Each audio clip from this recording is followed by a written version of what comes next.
will briefly try to introduce Python. So this is very basic introduction to Python. So we'll just touch upon the basic things that we need to start with. First of all, so I've put here some of the lesson link for this notebook. And also I have, so first of all, just like to get into this notebook, you can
Google, and it's free, like until up to a limit.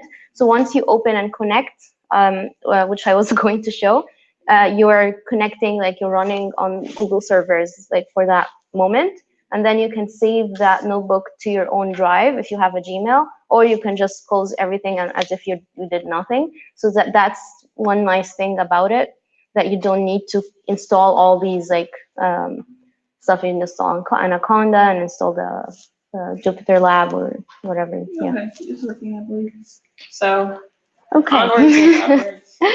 Yeah, apologize for that. Okay, it's okay. It's fine. It will come back. Yeah, there we go. So yes, let me Command plus. So we're back. So are you here now? So did you click on the Colab? So did you open Colab Notebook right now? So again, from the link that I provided. So where was the link again? Okay, so It was GitHub. 1 second. It's just yeah, it's on the GitHub. I can find it for you if you'd like. here. Here is the URL. If you can see, let me make it bigger. So once you go to this URL on GitHub, you will see this icon open in Colab.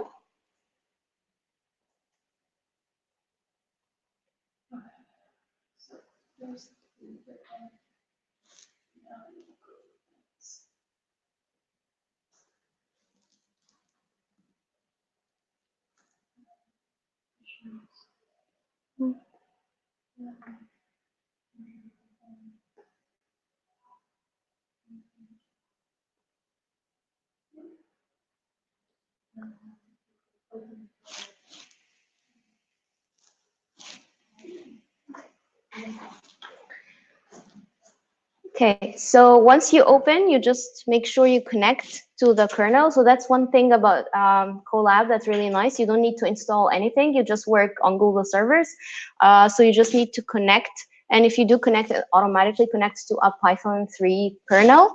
But you can like choose more options. But once you just click connect, you will see that it's okay, defaulting to Python 3, and that's what we need. So that's what, and then you can see the RAMs and disk space used over. So are you seeing this, or are you seeing? Yes. Okay, perfect. So the only difference, you will have these cells empty. So just an orientation for how you see. Most of you, like, you all know how the code blocks works. If you tried Jupyter notebooks or Colab or any version of that before. So this is these are the cells. This is a code block. So if you want to insert, you just insert code from here. But I have already, like in your version, inserted the needed blocks that we will just try in. But if you needed to insert further code cells, you just click here. And in order to run cells, either hit this play after you, of course, write your code, or just shift enter.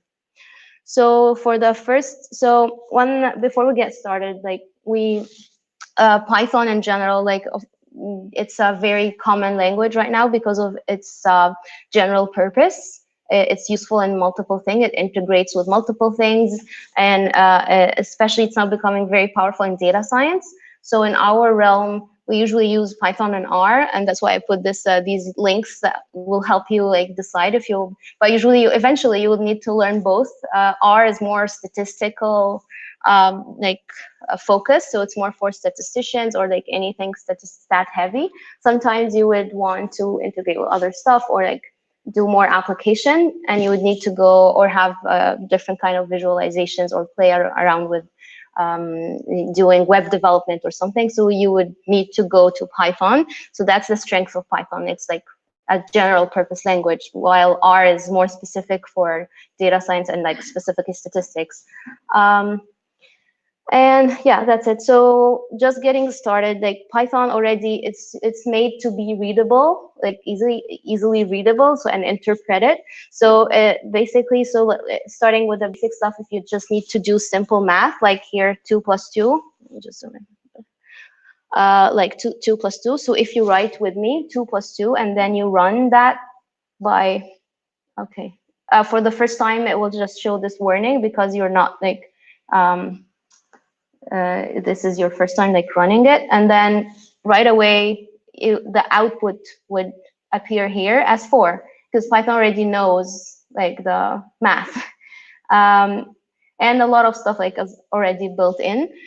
So of course this is a number. So if you run this, did you run it? If it doesn't work, it will show you some kind of an error. So this is the code block. This is where the output would go. So if we try another example, so the general operators. So plus is plus normally. To do a multiplication, you just do the star thing. So 2 times 3, and then I shift enter, ran it. It will be 6. And when you shift enter, it goes to the second cell right away. If you can just keep running stuff if you have the code already written. For the power, you either do this, that start like the star, or you can, well, an R, you can do the caret. I'm not sure. I didn't try the caret here, but yeah, you just do this and you run it. It also knows what would 2 to the power of 3 be equal to. Another additional thing, so the modulus operator, which is the percent sign, this is where if you want to see the remainder of something, so it returns the remainder of, so if x modulo y will return the remainder of this, like x over y. So let's try with like 2 modulus 3, we will get 2. This is basically how odd and even numbers. And here's how you can do it in Python with this percent sign. General math with floats, and floats meaning in Python the way if you need to have decimals, that's called floats. So float is just any number with decimals or points afterwards. That's called float. And so Python also already knows how to do that. The thing is, whatever you put it first, it will. So if you put it just an integer, it will automatically save that in the tempering memory as an integer. If you deal with floats in the beginning, that it will carry along with you.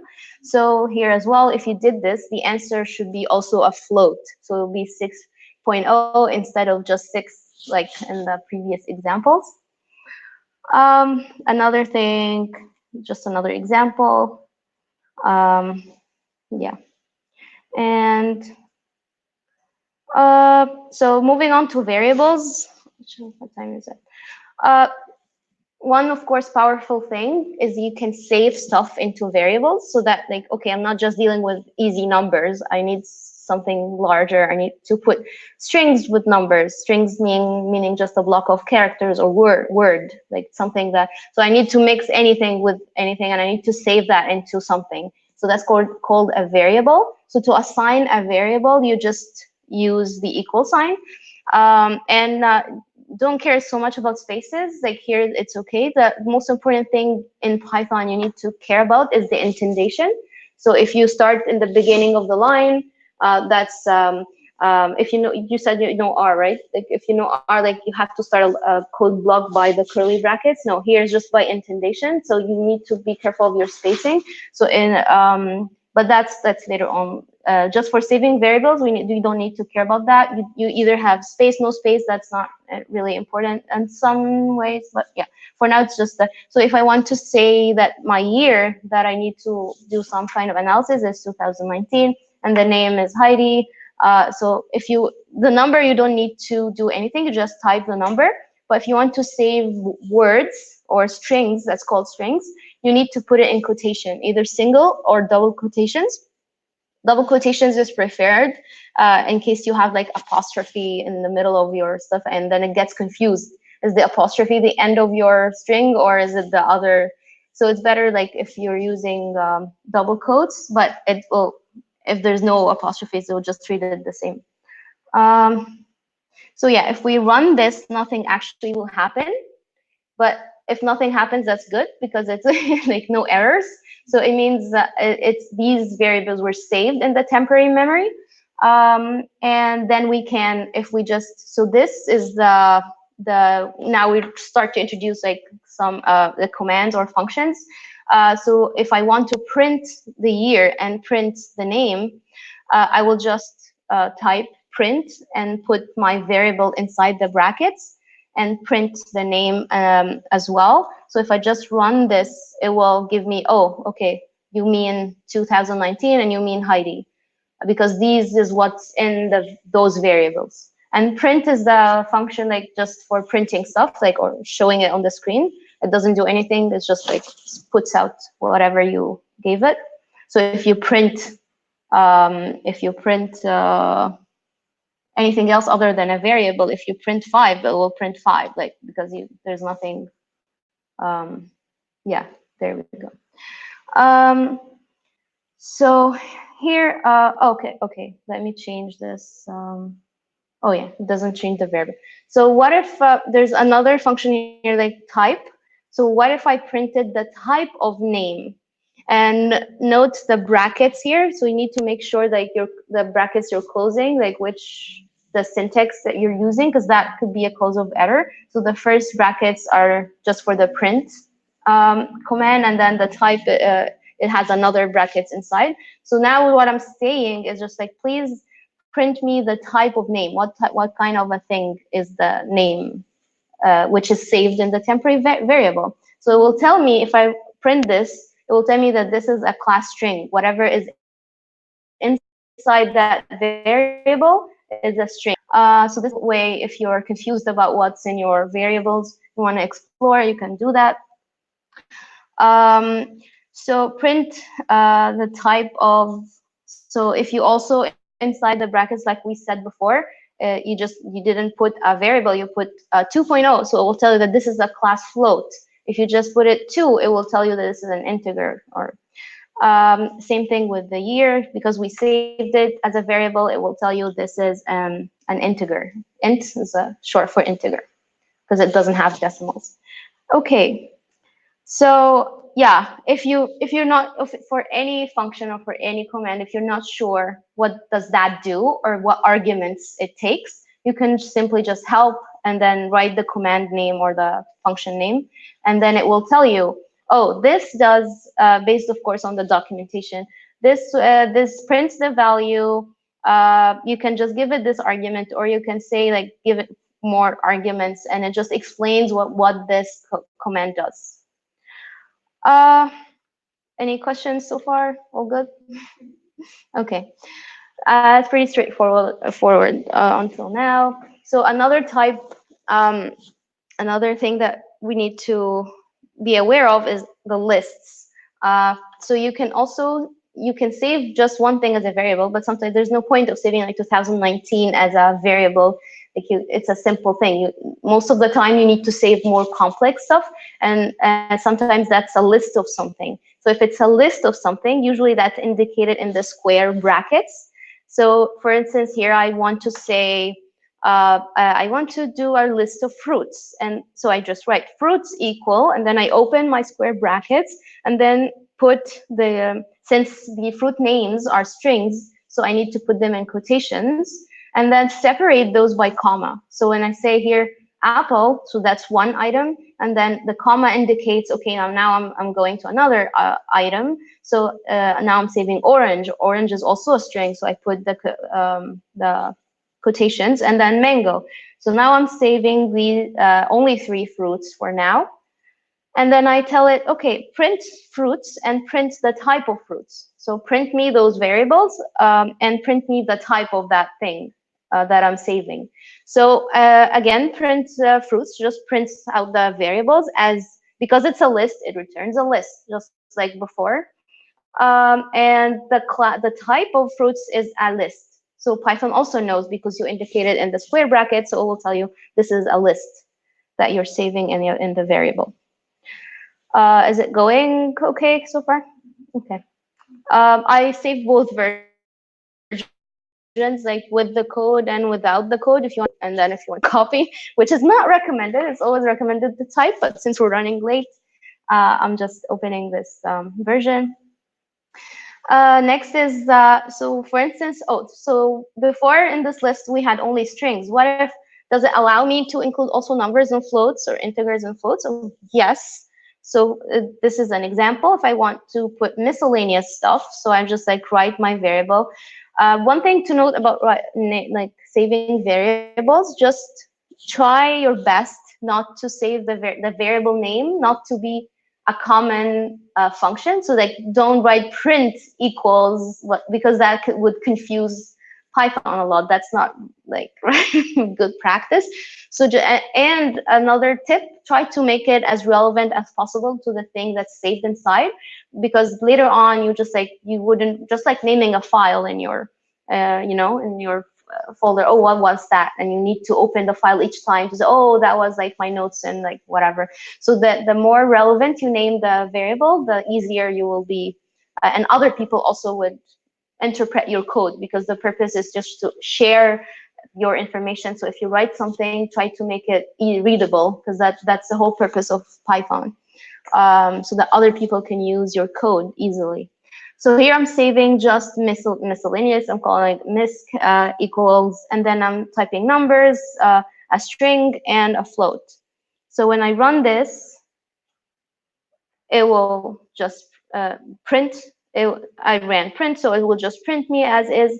And then if I want to later on, like,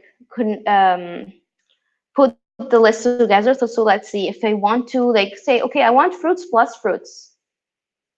What will that do? It will just like put them addition together. Like it will just put them here together. However, if I, so these are just repeats. We say fruits as these here, so it will just repeat it, fruits plus fruits. What if we try to, we want to just print one of my list. I have a very long list and I just want to print the first item in that list. So that brings us to the introducing that Python deals with, like the first item would not be one. The first Python starts with 0. So the first item would be starting 0. So if you want the position 0, that will print you. So if I told it print fruits position 0, it should print me the first item of the fruits list. And yeah, and I can also print the type and see how that goes.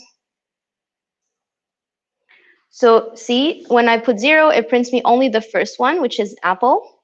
If I change that to, and the class is string, of course, and if I change that to 1, it will print me the next item, or the second item, which is orange.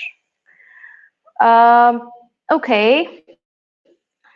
What if I wanted to slice multiple things, or like start and end, like I want to show specific stuff. So now we have fruits as apple. And by the way, this is when you do a hashtag, this is only comment. That's not code. Python ignores that basically. And it's also good practice that you leave as many comments as you can to let the other people, if you're sharing this code with someone, there's like, oh, the next function I'm doing is to do this and that, or can. A common practice, people say like 50% of your scripts or like your code should be comments. Maybe that's too much, but but that's how important it is. So you can do that by the hashtags. So if you do the hashtag, Python will simply just ignore this, and it's colored here in the notebook as this orange. So back to our topic. So we have this list: apple, orange, and mango. So what if I do this? I want to print fruits. So 0 and colon 2. It will print me so colon means like I want something and something like else. So I want from 0, so position 0, and then 2, position 2, which is the third item. So it would return me the apple and orange. Oh wait, apple, yeah, 0, orange. If I just write the colon and you leave it blank, it just takes it from 0 to the end, so from the first position to the last position. And yeah, note that when I did 0 to 2, it just printed until orange, because so this is 0, this is 1, this is 2. Whatever you put here, it excludes that. So it stops at the just right before. So if you want to include the whole list, either you put 3, or you just leave it blank, so that you want the whole thing, or you can say start to 3, so 3 is like the fourth position. So either of these two will print you the whole list. Depending, it's just like if you want the specific thing. Of course, when the list gets longer, it gets more complex, but this is basically how you interpret. So if you want from 0 to 2, excluding 2, it write it this way. If you want it from the 0 to the end, it will print. So instead of this 0, I can just have 1 to the end. So it will print the later 2. I can have like any start position, any end position. So if you leave the first blank, it means from the start. If you leave the end blank, it means from whatever position I put until the end. That's basically it. And then here, it's the opposite. If you wanna, okay, I have a very long list, I want just to print the last item. So you indicate that with the negative. So if you put -1, that prints the last item in your list.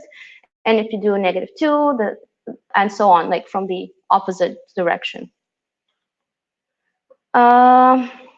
Okay, what if you reassign an item in my list? So I want to change. So here I want to change, for instance, the last item, mango. I don't want mango anymore. I want bananas. So I will just indicate a manipulation. If you want to manipulate your like thing, like going and modifying the list itself, like or say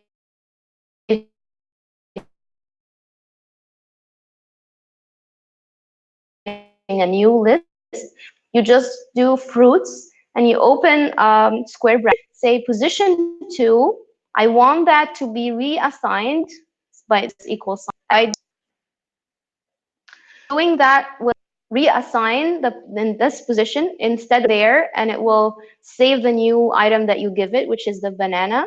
And then now when you print the fruits, I don't know why it's shaking. Okay. So now the fruits list became apple, orange, and banana. So that's how you reassign an item in your list.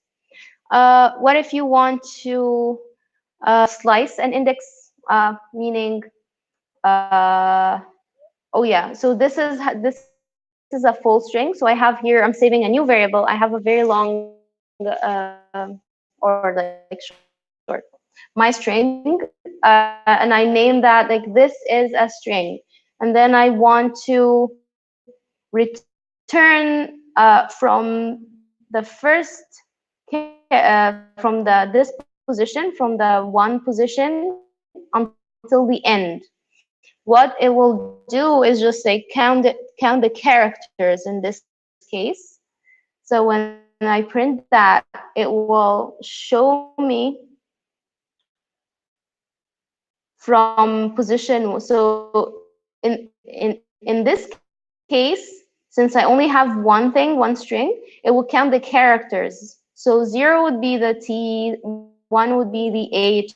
So I'm telling it start from the H, which is position 1. So now it's his is a string, which doesn't make sense, but just the point, you get the point, right? Another thing, yeah, the only thing is just the strings do not really support reassignment. So say if you replace the R like we replaced banana, you cannot do that with a string. That's the only thing. So try running this with my string equal. That's an exercise for you.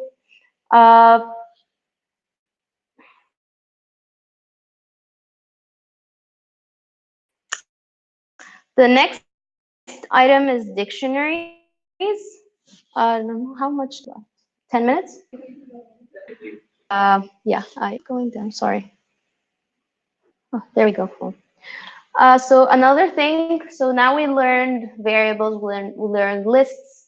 We're learning now a new thing called dictionary. So a dictionary is basically like the name. You identify something that means something. For instance, in this case, so in my case here, I want to say to teach the computer that my fruit colors are as follows. And when I start a dictionary, it's indicated with the curly brackets, not the square brackets. So these curly brackets. And then I say I want banana. Banana is a string, so important to keep the quotation. So I want to the computer to know that banana, the color is equal to yellow. So the color of yellow. So that's indicated by the colon. So when you say banana colon, not comma, and then yellow, it links this yellow. Whenever you would say banana, it will tell to it. And then if you want to add another item, you just do the comma. So that's a new item. And then you say, now I want, and this enter thing is just for type. It doesn't really matter if you have, so if I have this all the way up here, it just like extends your line. It's not good practice. It's like a neat, and when you do enter, it should automatically, but if it doesn't, so if I did enter and it was all the way back, like, I don't know, yeah, like that, it wouldn't matter here, but if you mess with the indentation, you can simply just tab or space into the desired position. It's just like for tidying your code. It becomes more important when like functions are functions. It gets really complicated.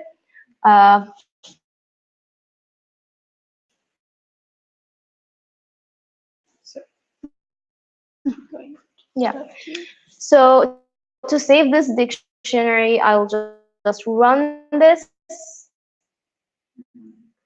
And now it's saved. As long as there's no errors, it doesn't do anything, but oh, thank you. I'm trying to do that.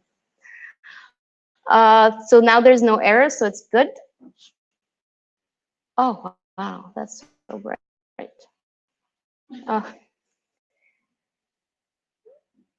And I can add later on if I have new items. So now I want to add lemon, and I want the lemon color to be yellow. So the way I can add things to my dictionary is I write the dictionary name, I open brackets, and then indicate the new item that I want to add, which is in this case the lemon, and say the color would be yellow.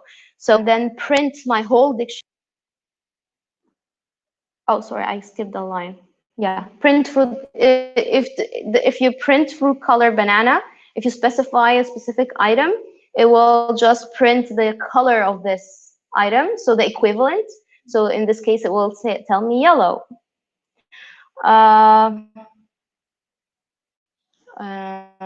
Here, so it knows that the fruit color of banana is yellow. If I want to add a new a new fruit or vegetable.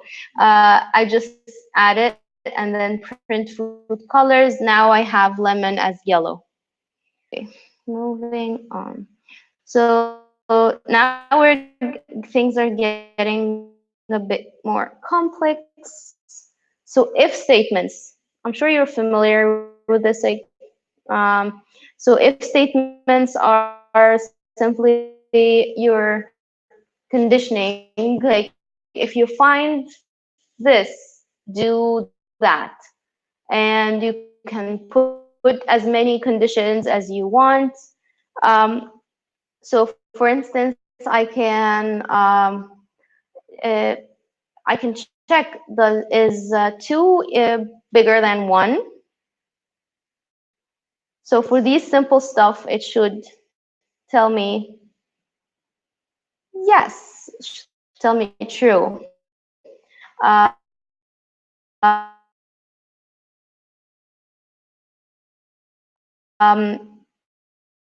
If I want to use the equal sign, like, and remember, just one equal sign, you're assigning a variable. So you should not use that for indicating the normal equal operation. So if you want to like equality, if you want to put equality in there, you just do double. So I want to now Python's knowledge that is 1 equals 1, me true. So now we will learn how to actually do like an if statement so that we get answers for more complex stuff. So now I want, but this is the basically the concept. So now I want to set a new variable called x equals 5, and then I want to say, is this instant x an integer? What do you think? It's true. So also it works with variant functions. Here with expressions. Okay, so now because we know it's true, we can condition on this thing. So I can tell it if. Sorry, I ran this too early. So I saved x as 5, and then I tell it if the instance. So this is just a function for the is instance. If the instance of x, which is my variable, is this is the second argument. So each thing that separates by a comma inside an argument for a function inside the brackets, the arguments are separated by good commas. So the first argument is taking the variable, and then the second argument is indicating whatever is saved in that function. I'm saying it's integer. If the x is an integer, then so that whatever comes next, I need to indicate this with a colon. Once you do the colon and then hit enter, it should automatically intend your code, because this is part of if. If you go back by mistake, it will lose, like it's not part of if anymore. So if you write if, you just intended by spacing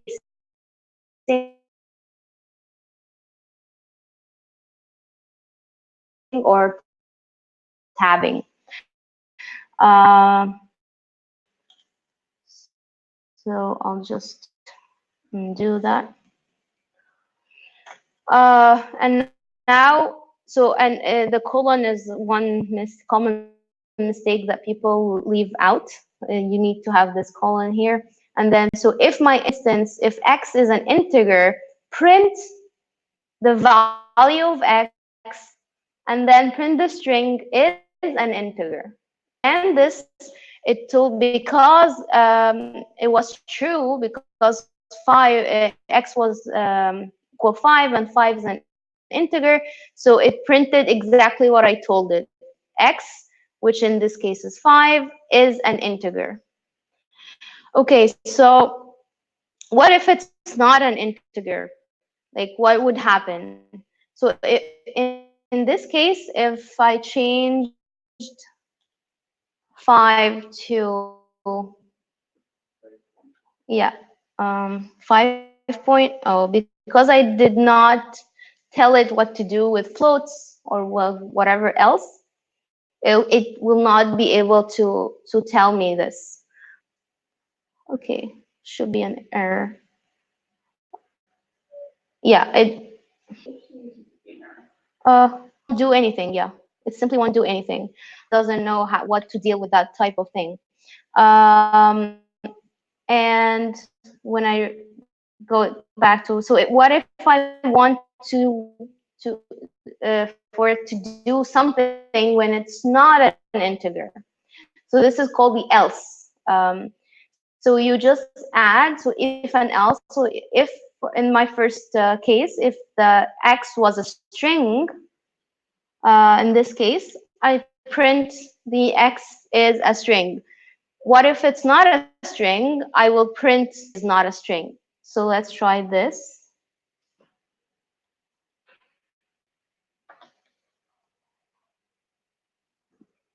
So integer, it's not a string, it will, let's, because it's not a string, so it printed, it went to the other way, so it went to the else. If the if is not working, or it's not, it will go to the next one, which is else. A print statement is intended like this one is on, then this one is under else. The else and if need indentation, same line. So since 5 is telling me 5 is not, okay, an add, which is elif. If is like you want to specify another condition. Just note the else. If you, this has to be at the end always. Whatever else I didn't specify, so it needs to be at the last. If x is a string, print x is a string. If x is an integer, print x is an integer. Else, so here is elif, so and then or else if. Else, so any other thing, just print x is neither a string or an integer, nor an integer. So I'll just print that, run that, and it should tell me 5 is an integer. If I reassigned x to be something else, if I reran the if statement, it will change accordingly. Okay, so far so good. Okay. For loops, I'm also sure you're familiar with that.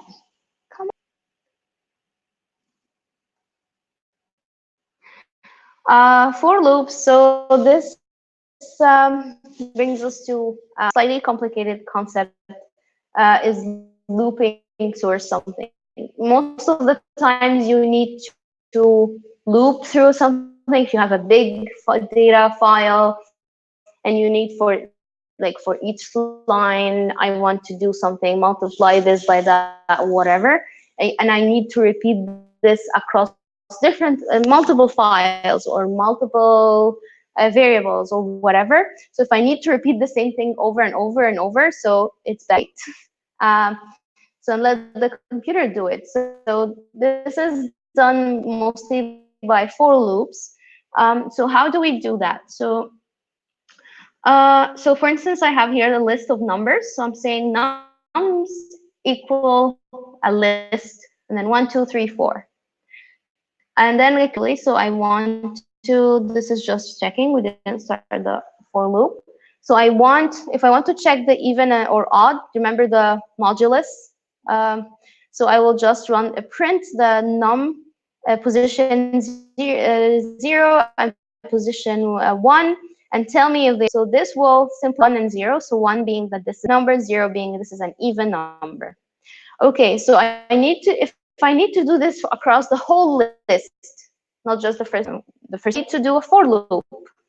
Of course, if you need more, if you have more complicated list than that, it will be more useful. So how do we do that? For loop, from its name, it starts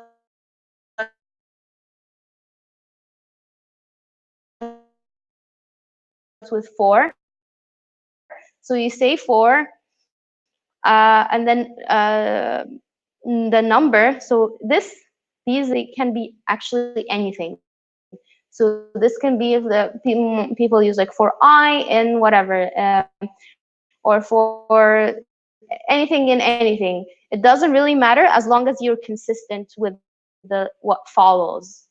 So if I say for number in nums will be my variable, and for whatever I can say this I or X or whatever. Here in nums, I want if the number is and then the modulus sign to 0, basically it's even. So if my number is even, print the number itself and then say it's even, is even. So that's just the simple for loop that I want. So go for each number in mind, and then check if the number is even, and then print, if true, print the number is even. Let's run that.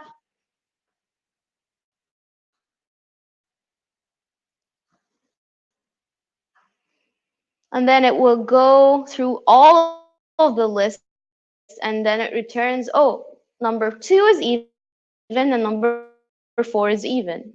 And of course, if you have much longer lists, it will instantly just run it or loop through all of these. Okay, so what if we want to also loop over a content of a string? So I have here the vowels, A, E, I, O, U, and then I want to say for letters, vowels. So for, and like I said, this can be anything, just like for X or whatever. Print that thing, print the letter.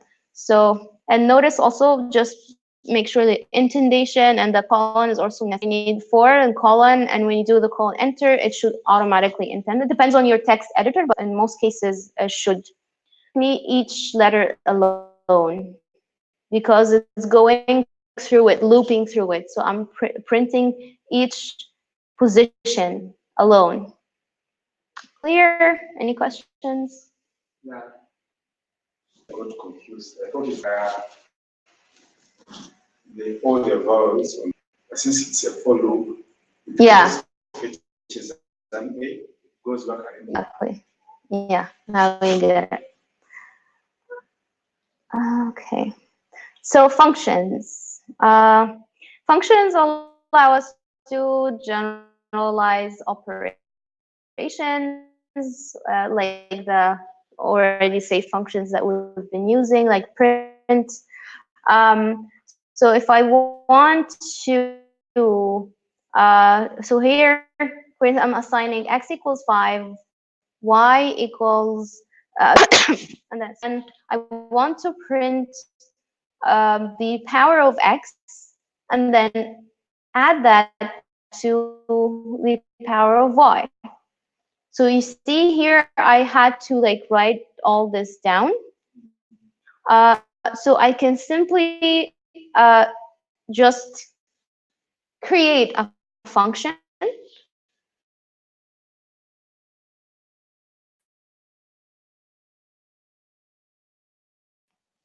for to do this for me for the next time. So this is might it's not relevant, but sometimes when you find yourself repeating like some specific commands over and over again, this is when you know that you need a function for it to save yourself the trouble. And also it's easier to debug if you have some error and you ran it this like 50 times. You don't have to go through all these 50 times that you wrote those 3-4 lines. So if you need to do like something, it's easier always to save it as a function, and then you can edit the function. And once you run the function, it will just automatically fix whatever was wrong. So here I had that. Okay, I got the result. And most cases, if you think of anything like the thing we did here, and you just Google a function for it, you will find someone else created a function for it, or have a recipe for it. an R in case like you'd have find libraries and but here I want to define my own function. So I will just define. So if to define a function, you just write DEF, short for define, and then you write your function name, and then you open the bracket. Notice how the color changed here, indicating that this will be a function, just like print and other, but still. So I want to name my function sum of squares because I'm summing the squares of these two. Again, the naming is important. Like, it doesn't matter what you name it, but it matters later on when you're stuck with something and you don't understand what this function does. So try to be as explicit in naming as possible. So here, just like straightforward. This is a sum of squares. And then it will take, I want this function to take 2 arguments. So the first argument would be the number 1, and then the second argument will be number 2. Again, these can be anything, so just like number, and then what I tell it next is the most important. So a colon, and then I enter. All these are intended inside the define function, and then for me to save the function, I have to indicate these like 3 single quotes. So 3 single quotes, and then these things like we memorize by practice. And now I want the integer to be like taken as integer, and then the input would be these 2 integers. So I'm just telling it what I will do, so that those integers, the input, and then the output,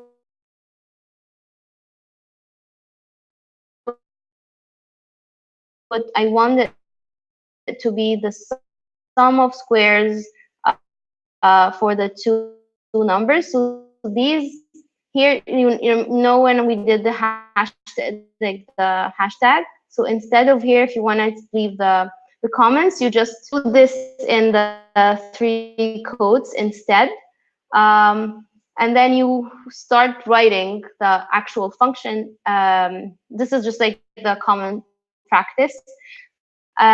So now I want the SS output to be equals the number 1 times whatever I did here in the print.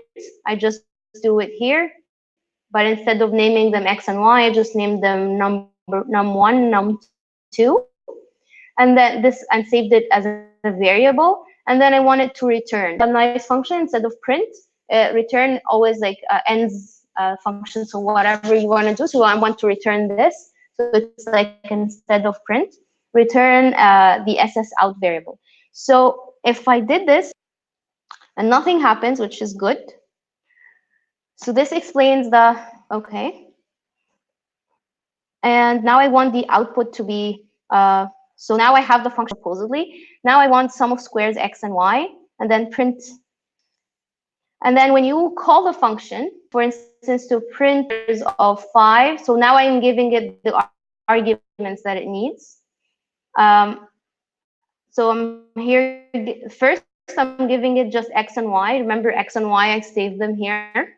And this in the second time, I'm giving it 2 specific numbers.